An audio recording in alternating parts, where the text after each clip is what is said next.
We're going to need to, we want to get started while we still have natural sunlight. And if everyone can be especially quiet, since we are doing this without power, public or otherwise. Well, terrific. Well, welcome everyone. What a great celebration. So tomorrow, May 22nd, we should be here celebrating Harvey Milk's 80th birthday. We should be celebrating with him. We should be reminiscing and sharing stories about all the amazing things he did for LGBT community. So it's a great loss that Harvey's assassination took him from us so early in his career, when he was just starting to do such amazing things. But tomorrow we're going to do something that I don't think Harvey could have ever imagined. We're going to be celebrating the first official state day for any LGBT person in our country's history, Harvey Milk Day. Yeah.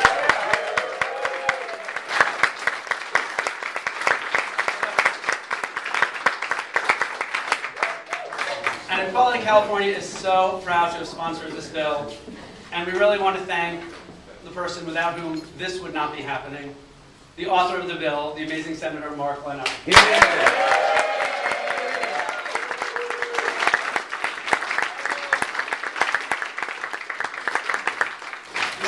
Harvey taught us that in order to achieve equality acceptance, we had to do three things.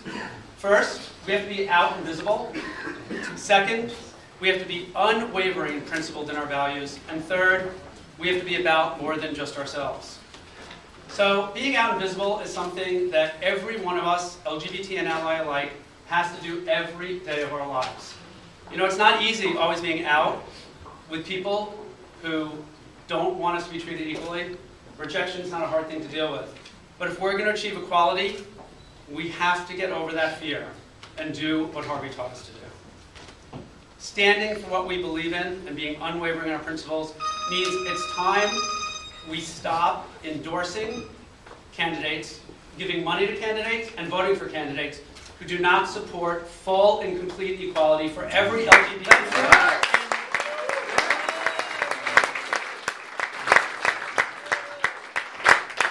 And on Monday, Equality California's PAC is dropping 200,000 pieces of mail only endorsing those who support rights for our entire community, nothing less, because there's no such thing as partial equality. And most importantly, Harvey taught us about being more than just ourselves.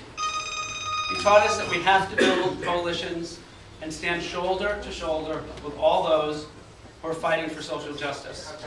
Because ours would be a hollow victory if anyone was left behind. Which is why Equality California is proud to be boycotting Arizona with so many groups that are standing up against it.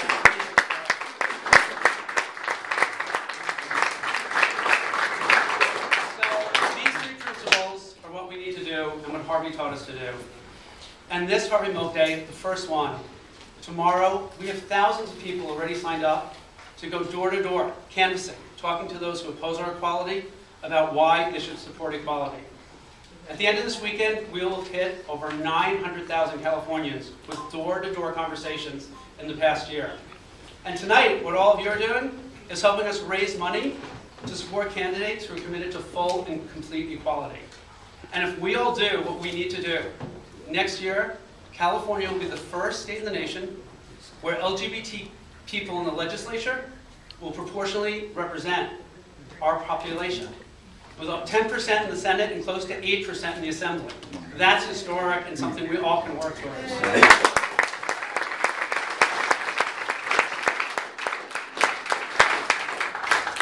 And this year, when Vicki Kolakowski is elected judge in Alameda and Teresa Sparks is elected, we'll elect the first two transgender people to public office in this country. That's the kind of legacy we need to make for Harvey. Hear, hear.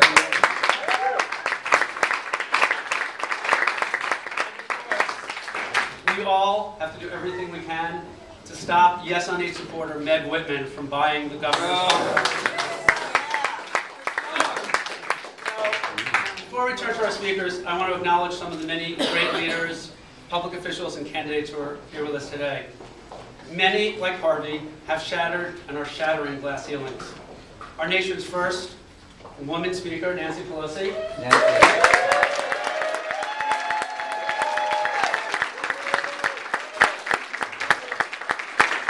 Our nation's first openly gay ambassador, James Hormel. Here he is.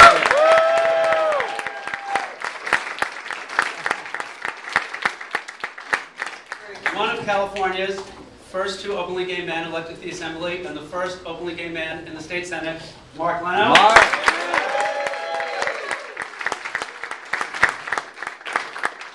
Although he just had to leave a few minutes ago, the first openly gay member of our school board, Assemblymember Tom Amiano. Here he is. And the first openly gay man to be elected citywide, Equality California board member, Treasurer Jose Cisneros. Jose!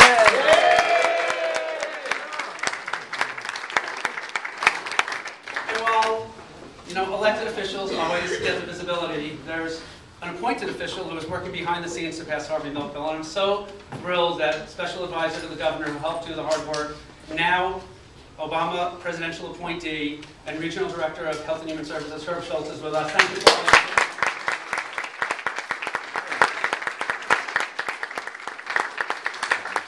Quickly, we have 3 LGBT candidates for judge, all endorsed by Equality California. Linda Colfax, who's here. Mike Ronaldo, who will be the first Latino openly gay member of the judiciary. First transgender judge. And 5 LGBT candidates for supervisor. I'll do them quickly. Bill Heminger, Raphael Mandelman, Rebecca Prozan, and Scott Weiner in District 8, and Teresa Sparks in District 6.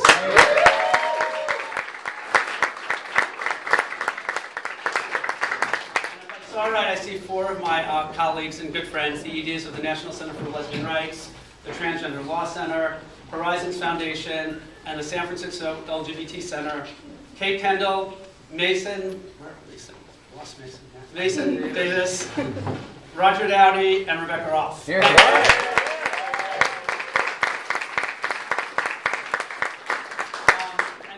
I do want to acknowledge, since we are in the LGBT Center, the ever-handsome president of the board here, my partner, James Williams. So,